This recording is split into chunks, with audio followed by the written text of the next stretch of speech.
Halo semuanya, hari ini aku mau sharing sedikit dari buku Hatinya tentang analogi dua pohon. Pada sebuah penglihatan, Roh Kudus berkata kepada salah satu pendoa di Overcomer, jangan tertipu dengan berbuah. Banyak anak Tuhan tertipu dengan itu.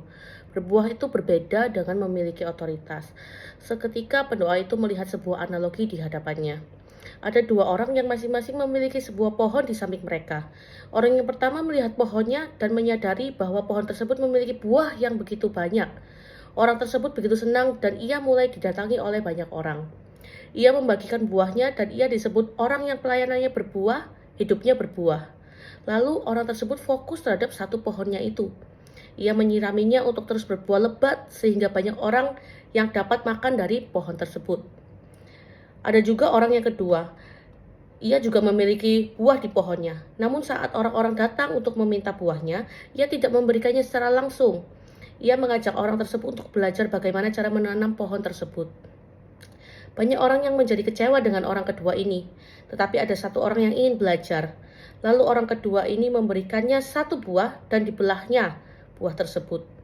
Dan dari benih itu, buah itu diberikan kepada orang yang tinggal itu dan berkata, mari, kuajarkan bagaimana cara membuat benih ini bertumbuh.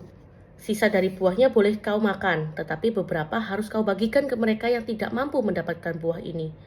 Seketika satu orang ini belajar untuk menanam benih tersebut, dan akhirnya ada satu pohon lagi yang bertumbuh dan berbuah. Kemudian satu orang ini mencari satu orang lainnya lagi untuk datang. Ia diberikan sebagian buah dari orang pertama untuk ia makan, dan ia diberikan buah kedua dari pohon orang yang tinggal tersebut. Kemudian orang ini diajak dan diajarkan pula cara yang sama seperti orang yang tinggal di awal untuk menanam benih dari buah itu. Seiring berjalannya waktu, antrian orang pertama sangatlah panjang. Banyak orang bertepuk tangan atas buahnya. Namun orang pertama ini mulai kewalahan untuk memberikan makan sehingga ia harus mencari orang untuk membantunya. Anehnya, di hadapan orang ini hanya ada lahan kosong yang baru saja ada beberapa pohon di tempat itu.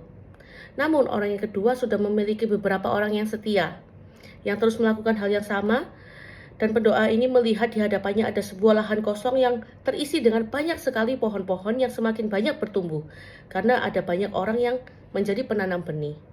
Dan waktu orang kedua tersebut keletihan, ia dipersilahkan makan dan mengambil buah apapun yang berada di lahan miliknya. Sedangkan orang lain yang terus mengajarkan orang baru cara untuk bisa menanam pohon tersebut. Nah, makna dari analogi dua pohon ini adalah Roh Kudus berkata, itulah otoritas dan orang kedua itu adalah gembalamu dan gerejamu. Daud aku latih bukan untuk berbuah, tetapi untuk memiliki otoritas dahulu, di saat dia hanya memiliki Yehuda sebagai buahnya. Yusuf aku latih bukan untuk berbuah, tetapi memiliki otoritas untuk memerintah. Di tengah dia yang dikhianati dan dibuang, otoritasnya semakin naik. Saat itu saudaranya hidup berbuah. Tetapi di masa kekeringan tertentu, dengan otoritasnya Yusuf bisa menyelamatkan saudara-saudaranya. Kenapa otoritas gembalamu dan gerejamu aku naikkan? Di masa kekeringan tertentu, kalian akan menyelamatkan dan menjadi contoh bagi saudara kalian yang sekarang hanya berbuah.